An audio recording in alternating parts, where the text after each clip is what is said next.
What about the guy who missed the block on Chris Jones? Yeah, Kyle Shanahan ultimately ain't got no control of that. But again, the decisions to call 8 pass plays out of 9 snaps and then not utilize Christian McCaffrey, who had 160 yards of total offense, and I believe he had a touchdown. How in the world you don't utilize Christian McCaffrey? He's like, in my opinion, the second best running back in the game. Nick Chubb's, in my opinion, is the first. I mean, it's number one as far as who's the best running back in the game. But yeah, Christian McCaffrey is second on that list, in my opinion. And Christian McCaffrey had 80 yards rushing and 80 yards receiving. How in the world you don't give your best player the ball? Yeah, I heard he had ran it like 31 times. Man, shit. I'm going to make sure in critical situations of the game where I need points or I need to, run some clock, kill some clock, I'm giving the ball to this guy. He's having a good game. Why would you just all of a sudden freeze him out and call eight possessions, 8 pass plays out of 9 snaps in overtime? How could you do that? Like, Kyle Shanahan, like I said, his decision making was just bad. I don't understand why he gets in these type of games, these Super Bowl type games where the money is on the line, and he just makes decisions like this. I don't know if it's pressure. I don't know if the lights are too bright for him. I don't know if he just, perhaps can't coach when it comes to, winning championships. I don't know if he's that guy that can, put his team over to win championships. Perhaps he's not that guy. Perhaps Kyle Shanahan's not that guy. I don't know. But all I know is the decision he made in Super Bowl 58 were bad. For the most part, he is the reason why they lost Super Bowl 58. Kyle Shanahan. Because you got a 10-point lead, first and foremost. Kansas City Chiefs was out of rhythm. They couldn't catch a rhythm because of Steve Wilkos' defense and how brilliant he was drawing up schemes to confuse Patrick Mahomes and the rest of the crew. How he was having Andy Reid, for the most part, a little baffled, if that makes sense. As far as in, deciding what type of offensive schemes he gonna come up with.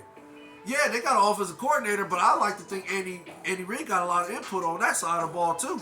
So, yeah, Steve Wilkos coached a great defense, in my opinion, in the game. It was the muffled punt, and then it was the other bad decisions, ultimately, by Kyle Shanahan is why they lost that game. Steve Wilkos had no affiliation as to why they lost Super Bowl 58. You could put maybe 10% blame on him if you want to say, well, Steve Wilkos should have stopped Patrick Mahomes in overtime. If you want to put that time, I'll give it 10%, but I don't even want to give it 10% because the defense was tired at that time. And if Kyle Shanahan would have made better decisions, San Francisco would have been in a better position to win the Super Bowl. And Steve Wilkos' defense wouldn't have been so tired. Because I like to think the way he was coaching the defense in the first 3 quarters, and then, for the most part in the 4th quarter, I like to think the San Francisco 49ers would have had enough in the tank on the defensive side of the ball to stop Patrick Mahomes and them and win Super Bowl 58.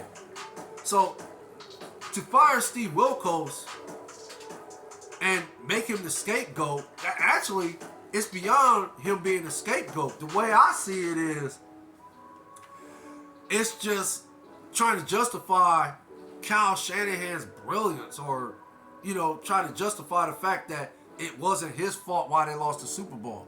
That's how it comes off to me, this firing Steve Wilkos. Because, again, he didn't deserve to be fired. So, what does it look like on the outside looking in? It looks like, y'all going to make Steve Wilkos the scapegoat and put Kyle Shanahan on a mountain and say that it wasn't his fault. So you're going to try to make it look like this guy coached a brilliant game, but they just happened to lose the game on a lucky field goal or something like that. I'm saying like a 70-yard field goal. So you're going to try to paint a picture like Kyle Shanahan coached a brilliant game. It was just a lucky field goal while they lost. That's just, that's just a little metaphor I'm throwing out there, if that makes sense. But yeah, it like I said, on the outside looking in, it just looks like that to me, that they're trying to paint a picture where Kyle Shanahan is a brilliant coach like that. Which, yeah, I like to think he's brilliant, but I just don't think when it comes to these big Super Bowl-like type games, championship games, I don't know if he's just not the guy that can get the team over. That's the only question I got about Kyle Shanahan. I don't know if he's the guy that can get a team over. There's guys out there who are great at what they do, but they still can't get their team over to win championships, right? Maybe Kyle Shanahan might be that guy, if that makes sense. I don't know.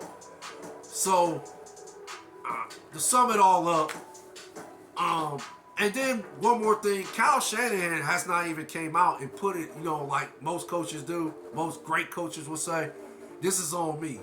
I let my team down. I didn't put my team in the best position to win Super Bowl 58. This is on me. I'm going to go look at the film. I will do better next year. I'm going to work on where I'm weak at. I will do better next year.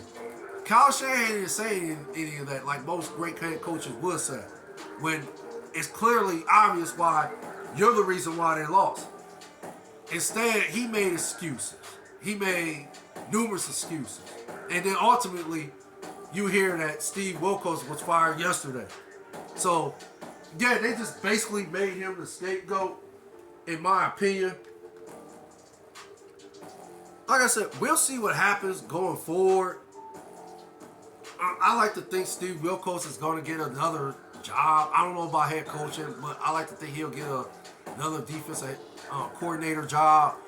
I like to think he would get that job with a contending team that could compete for a Super Bowl. I don't know what team would look to hire him, but I like to think he'll be hired before, this season starts.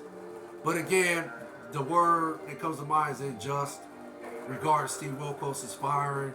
I don't think it's fair. I think it's unfair. As a matter of fact,